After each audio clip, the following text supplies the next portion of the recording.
بسم اللہ الرحمن الرحیم۔ السلام علیکم ورحمۃ اللہ وبرکاتہ۔ میں آپ کے سامنے نہایت ایک اہم موضوع کو لے کر کے حاضر خدمت ہوا ہوں۔ یقین جانیے کہ میں جس موضوع کو لے کر کے آپ کے سامنے آیا ہوں،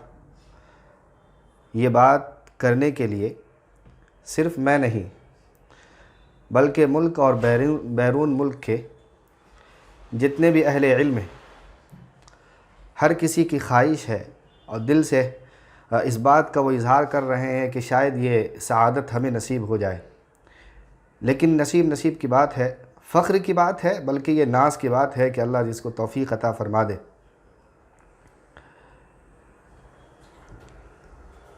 قریب ہی کی بات ہے کہ میں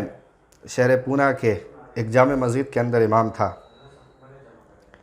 اور مجھے معلوم چلا کہ امام المحدثین، امام العصر، ہم سب کے محبوب اور ہم سب کے استاد حضرت مولانا پیر لطیف الرحمن صاحب قاسمی مدظ اللہ العلی تشریف رکھتے ہیں۔ یہ سننا تھا کہ دلوں کی تمنائیں اور ابھری، اور فوراً جتنے بھی میرے موبائل کے اندر نمبرات تھے، میں نے دیکھا کہ وہاں تک پہنچنے کے کیا ذریعہ اور وسیلہ بن سکتا ہے۔ پوری جتن کوشش کی، الحمدللہ اللہ نے وہ پیاس کو بھی بجھائی۔ سلسلہ کچھ ایسا ہوا کہ میرے پاس دو حضرات تشریف لائے، جن میں ایک کا نام احتشام، محمد حافظ احتشام، اور ایک کا نام حافظ اکرام صاحب تھے۔ آنے کے بعد کہنے لگے کہ امام صاحب ایسی سی بات ہے کہ فلاں جگہ پر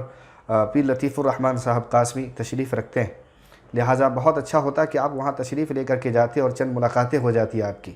کیونکہ آپ کے اندر جو حدیث کا ایک شغل ہے اور حدیث کے تعلق سے جو آپ کی جو انہماک ہے، توجہ ہے،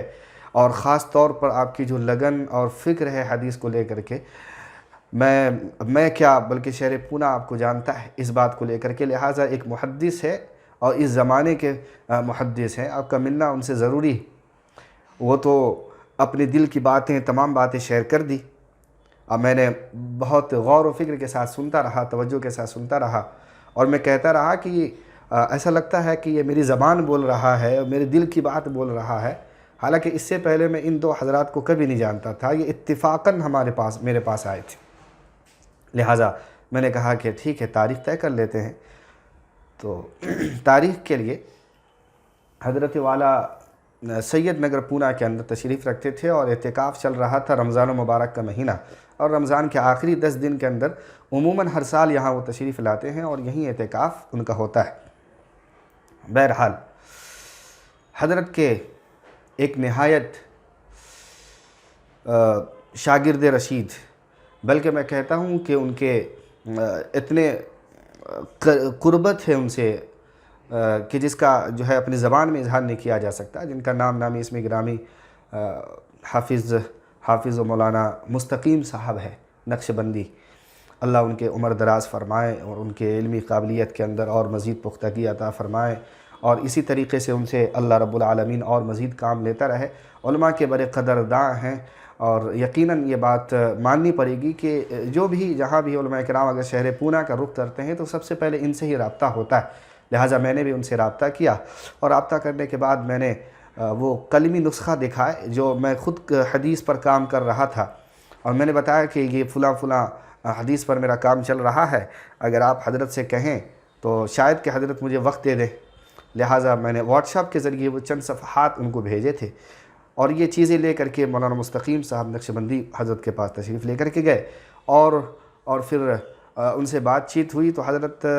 فوراً اجازت دے دی اور کہا کہ ٹھیک ہے، آپ کل صبح ظہر کے بعد ان کو وقت دے دیجئے تاکہ وہ ملاقات کر سکیں۔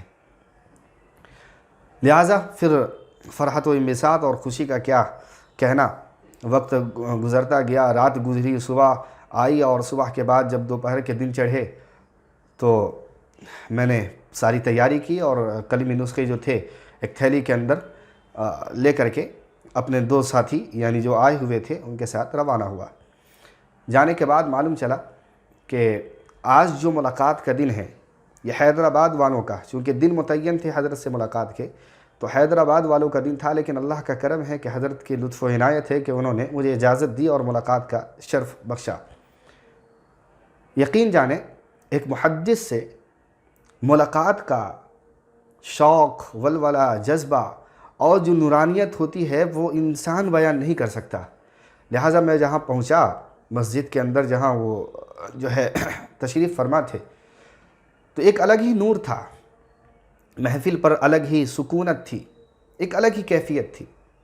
تقریباً 300 سے زائد علماء کرام، ان میں شیخ الحدیث بھی موجود تھے، حدیث پڑھانے والے نیچے درجات اور اوپر درجات کے حضرات بھی موجود تھے، اور اسی طریقے سے عالموں کی 300 سے زائد بڑی جماعت تھی جو اس وقت حضرت کے سامنے بیٹھی ہوئی تھی، اور مسجد کے اندر وہ اعتکاف کے اندر سارے کے سارے لوگ موجود تھے۔ اب ان کے جو ہے نورانیت کا کیا اندازہ لگایا جا سکتا ہے۔ اس کے علاوہ مزید جو عوام الناس کا قافلہ تھا یہ تقریباً 600 سے 700 سے زائد کروس کر چکا تھا، پوری مسجد فل تھی۔ وہاں جانا ہوا، اور وہاں جانے کے بعد میں نے ایک محسوس کیا، وہ جو کسی شاعر نے کیا خوب کہا تھا نا کہ باخود وہ جو ہے لفظ ہے کہ با محمد ہوش با، کہ رسول اللہ صلی اللہ علیہ وسلم کی مجلس میں جب انسان جاتا ہے تو ہوش مندی کا مظاہرہ کیا جاتا ہے۔ لہٰذا کسی نے اور کیا خوب کہا تھا کہ جب کسی محدث کی مجلس سے اگر چونٹی کا گزر ہوتا ہے تو چونٹی بھی اپنے پاؤں کو ذرا آرام آرام سے رکھتی کہ کہیں بے ادبی نہ ہو جائے، بالکل سکون کا ماحول ہوا کرتا ہے۔ لہٰذا یہی کیفیت تھی۔ وہاں پہنچنے کے بعد تقریباً آدھا گھنٹہ تک انتظار کرنا پڑا، اور یہ انتظار کس بنیاد پر تھا اس کو بھی ذرا سمجھ لیں کہ میں نے دیکھا کہ اس آدھے گھنٹے کے اندر تقریباً 6 سے 7 قافلہ چند لوگوں کا حضرت کے پاس تشریف جو بنا ہوا تھا غرفہ ٹائپ کا، اس کے اندر تشریف لے کے جاتے تھے اور باہر نکلتے تھے، اور جاتے تھے باہر نکلتے تھے۔ معلوم کرنے پر معلوم چلا کہ یہ بیعت و سلوک کا سلسلہ جاری ہے۔ بعض حضرات ایک ساتھ جاتے ہیں پھر بیعت کر کے واپس آ جاتے ہیں، کسی کو اور کچھ کام ہوتا ہے، کوئی پوچھنا، کچھ رہنمائی لینا، کچھ کتاب کے بارے میں معلومات لینا چاہتے ہیں، وہ بھی جاتے ہیں اور واپس آ جاتے ہیں۔ اس طریقے سے آدھے گھنٹے کے اندر میں نے 6-7 قافلے کو وہاں سے اندر جاتے اور باہر نکلتے ہوئے اپنے آنکھوں سے دیکھا۔ اس کے بعد جو ہے ساتھیوں نے بتایا کہ آپ کو طلب کیا گیا ہے، لہٰذا پھر اندر گیا، اور تقریباً میری حضرت سے 40 سے 45 منٹ تک گفتگو رہی۔ الحمدللہ میں نے آدھے گھنٹے کے اندر تقریباً 6-7 قافلہ کو آتے ہوئے دیکھا، لیکن الحمدللہ حضرت کی توجہ اور انہماک کا اور اللہ کا فضل و کرم تھا کہ مجھے حضرت نے 40 سے 45 منٹ کا وقفہ دیا، جس کے اندر ایسی سی باتیں ہوئی ہیں جو بہرحال حضرت اور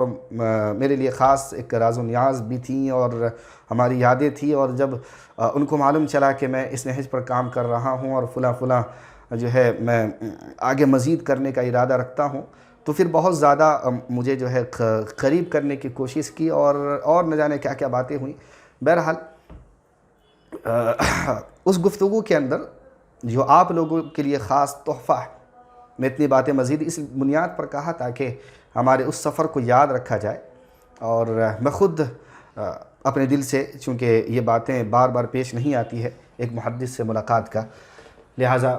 آپ کے سامنے رکھی۔ اس محفل کے اندر جو باتیں ہوئی ہیں وہ یہ کہ آپ کے سامنے یہ کتاب نظر آ رہی ہے،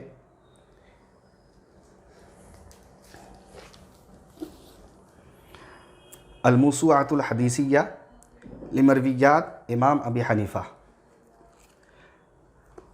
یہ امام اعظم ابو حنیفہ کے اوپر گویا کہ یہ انسائکلوپیڈیا ہے۔ یہ کتاب الموسوعۃ الحدیثیہ لمرویات امام ابی حنیفہ 20 جلدوں میں شائع کی گئی۔ آپ دیکھ رہے ہیں یہاں الحمدللہ یہ کتاب ہمارے پاس موجود ہے، 20 جلدوں میں کتاب ہے۔ یہ شیخ لطیف الرحمن بہرائچی القاسمی جس کا تذکرہ میں نے آپ کے سامنے کیا، یہ ان کی تصنیف۔ سر دست میں وہاں پہنچا، اور وہاں پہنچنے کے بعد کہنے لگے کہ یہاں آنے کا جو مقصد ہے آپ اس کا تذکرہ کریں، کچھ تو ہمیں معلوم ہی ہے۔ تو میں نے وہ ساری چیزیں جو لے کر کے گیا تھا حضرت کے سامنے رکھا، اور میں نے کہا کہ ان چیزوں پر اور ان کتاب پر کام کرنے کا ارادہ ہے۔ اس کے اندر ایک نام میں آپ سے ذکر کر دوں کیونکہ وہ پائے تکمیل تک الحمدللہ پہنچنے والا ہے۔ یہ جو راویان حدیث ہیں، حدیث کے جو راوی ہیں، وہ تقریباً 500 کے قریب حدیث کے راوی، ان کے حالات زندگی پر تقریباً 2 سے 3 صفحے کے اندر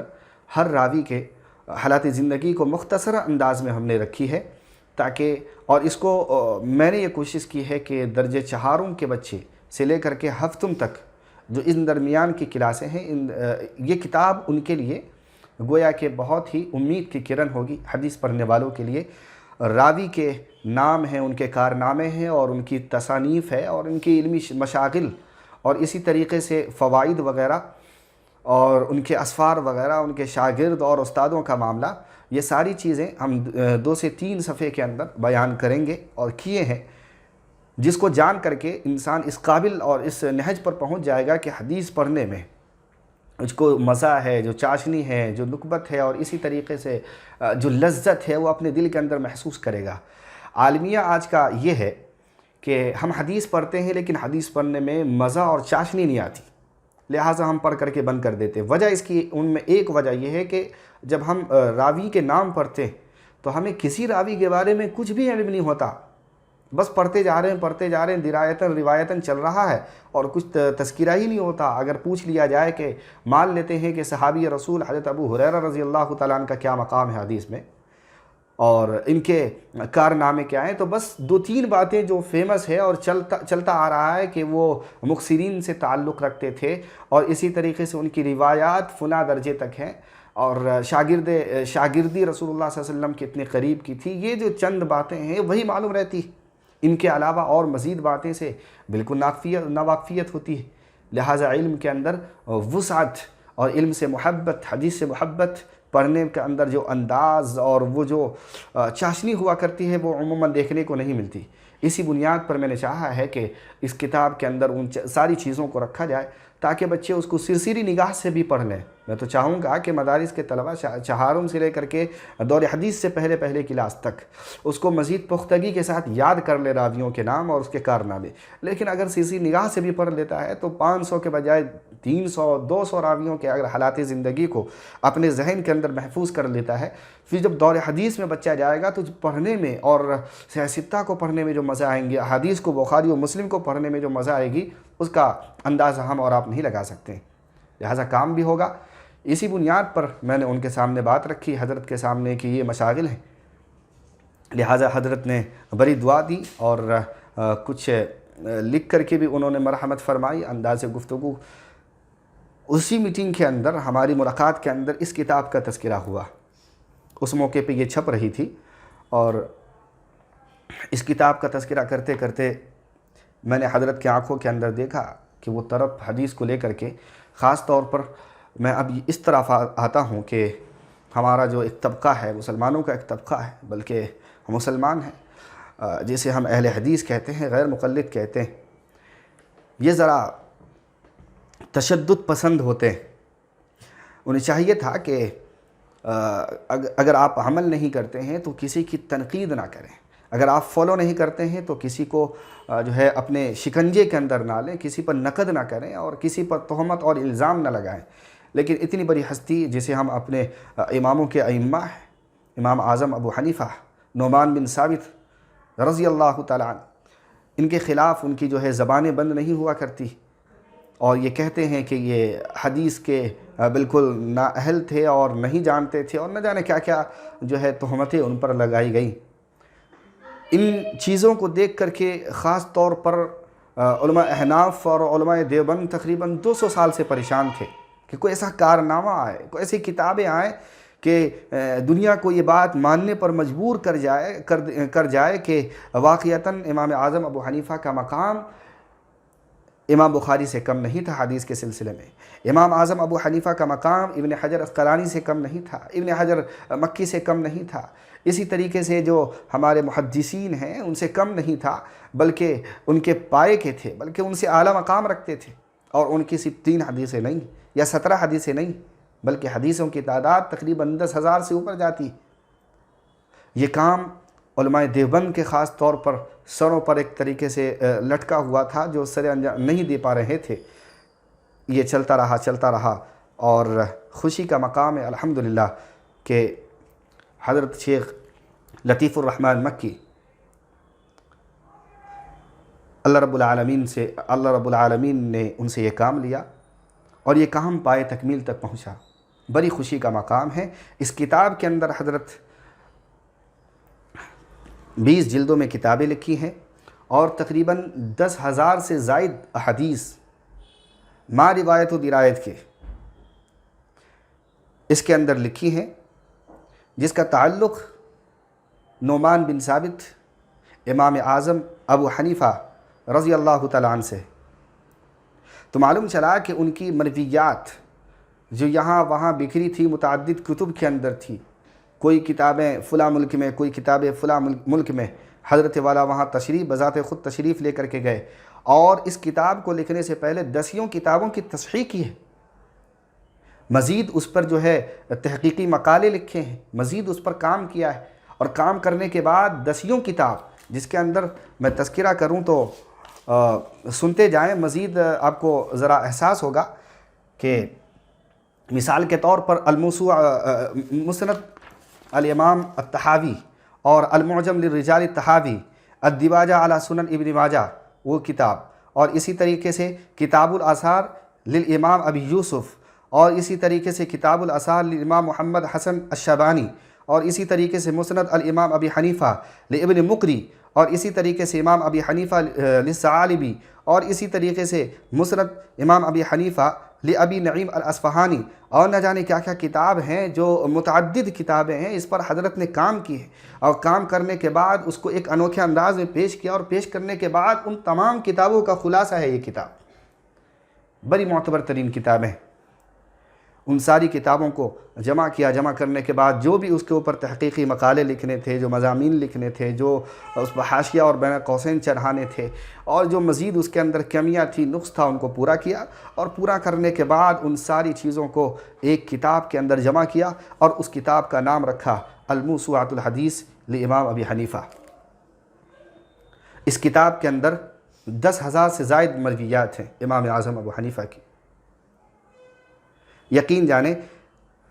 3 جلدیں حضرت نے مقدمہ کے طور پر لکھی ہیں، 3 جلدیں۔ آپ کہیں گے کہ مقدمہ 3 جلدیں، یہ بھی ایک عجوبہ ہے حضرت والا کا۔ 3 جلدوں میں مقدمہ کے اندر امام اعظم ابو حنیفہ کی وہ فضائل اور وہ مناقب وہ بیان کیا گیا ہے، بیان کیے ہیں، جن کو پڑھ کر کے انسان عشق کرتا رہ جاتا ہے کہ ہمیں تو یہ بتایا گیا کہ امام اعظم ایسے تھے اور ایسے تھے، نہ جانے کیا کیا الزام اور تہمات ان پہ لگائے گئے، لیکن الحمدللہ جو بندہ اس کتاب کا مطالعہ کرے گا اور یہ مقدمہ کو پڑھے گا، وہ اس حد تک اپنے آپ کو محسوس کر جائے گا اور اپنے آپ کو باور کروا لے گا کہ نہیں، امام اعظم کی شخصیات کوئی جو ہے چھوٹی موٹی شخصیت نہیں تھی۔ ان کو رسول اللہ صلی اللہ علیہ وسلم نے امام الائمہ اسی بنیاد پر نہیں کہا تھا، اور ساری امت نے ان کو اپنا امام اسی بنیاد پر تسلیم نہیں کیا ہے۔ واقعتاً میں تو کہتا ہوں کہ یہ کتاب اور 3 جلدیں امام اعظم کے لیے کافی نہیں ہیں، نہ جانے کتنی کتابیں بن سکتی ہیں، لیکن حضرت والا نے ان کے مناقب پر بہرحال 3 جلدیں لکھی ہیں، جس کے اندر اچھے اسلوب کے ساتھ امام اعظم کے جو ہے اوصاف اور محامد کا تذکرہ کیا گیا۔ پھر اس کے بعد مکمل 3 جلدیں روایات یعنی مرویات پر مشتمل ہیں، مرویات پر۔ اس کے بعد جو 12 جلدیں ہیں، 12 جلدوں کے اندر احادیث کو لائی گئی ہے، اور 2 جلدیں فہرست کے طور پر انہوں نے لکھی ہے۔ تو معلوم چلا کہ 3 جلدوں میں مقدمہ اور 3 جلدیں تراجم روات کے نام سے، اور پھر 2 جلدیں جو فہرست کے نام سے ہیں، اور 12 جلدوں پر احادیث مشتمل ہے۔ یہ اس کا خلاصہ ہوا۔ اور محدث عصر نے جو پہلی حدیث لائی ہے وہ امام بخاری کی اتباع کرتے ہوئے، امام مسلم کی اتباع کرتے ہوئے، اور تمام محدثین کی اتباع کرتے ہوئے، جیسے کہ امام شافعی کا کہنا ہے کہ بھائی نیت والی وہ حدیث کہ آدھا علم ہے، اور امام ابو داؤد کا کہنا ہے کہ یہ جو ہے 3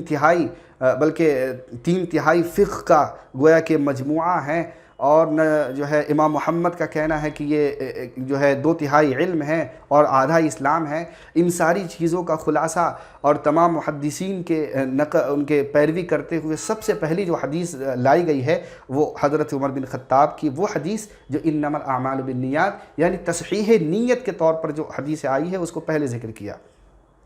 اس سے بھی ان کے علمی مشاغل کا اور علمی جو ہے پایا کا اندازہ لگتا ہے۔ اور آخر میں جو آخری حدیث ہے، آخری حدیث کے طور پر انہوں نے جو پیش فرمایا، وہ جو باب شروع باندھا ہے باب ما جاء فی صفۃ الجنت والحور، اس سلسلے میں ایک حدیث لائی ہے۔ حدیث بڑی مشہور حدیث ہے، الموسوعہ، وہ کتاب کشف الاسرار الحارثی کے اندر بھی وہ روایت آئی ہے۔ اس حدیث پر اپنی کتاب کو ختم فرمایا ہے۔ اس کتاب کا صفحہ ہے 432، لہٰذا بڑی عمدہ کتاب ہے اور الحمدللہ ہاتھوں ہاتھ بک رہی ہے اور الحمدللہ اس بندے کے پاس موجود ہے۔ اس سلسلے میں رہنمائی اگر کتاب کے سلسلے میں چاہیے تو مزید دی جا سکتی ہے، اور کتاب جو ہے گھر تک پہنچانے کا بھی ایک وسیلہ بنا جا سکتا ہے، لہٰذا بڑی عمدہ کتاب ہے۔ اس میں امام اعظم کی فقاہت کا، ان کے جو ہے علمی مشاغل کا اور ان کے کارناموں کا اندازہ لگایا جا سکتا ہے، اور یہ الزام اور یہ تہمت یہ 3 والی اور یہ 2 والی اور اقل الحدیث والی ختم کی جا سکتی ہے۔ اس کے بعد بھی جو اپنے کو تشدد پناہ پر اتر آئے اور تنقید سے اپنے آپ کا دامن نہ چھڑا سکے، اس کے لیے کیا کہا جا سکتا ہے؟ بس اللہ سے دعا کی جا سکتی ہے کہ اللہ انہیں جو ہے راہ راست کی توفیق عطا فرمائے۔ میں حضرت والا کا بڑا ممدوح، بڑا مشکور ہوں، وہ میرے شیخ بھی ہیں، میں ان سے بیعت بھی ہوں، الحمدللہ بڑے اونچی ہستی ہیں۔ میں مزید ایک ویڈیو لاؤں گا جس کے اندر میں وہ بتاؤں گا کہ ان کا ایک دوسرا کارنامہ جو امت کے ہاتھ آیا ہے، وہ ہے ابن ماجہ شریف کی شرح پر تقریباً حضرت نے 35 جلدوں میں لکھی ہے، اور وہ جو باتیں آئیں گی تو آپ دنگ رہ جائیں گے کہ واقعہ کیا ہوا تھا اور 35 جلدیں لکھنے کی ضرورت کیا پیش آ گئی۔ بہرحال اسی پر میں اپنی بات کو ختم کرتا ہوں۔ الحمدللہ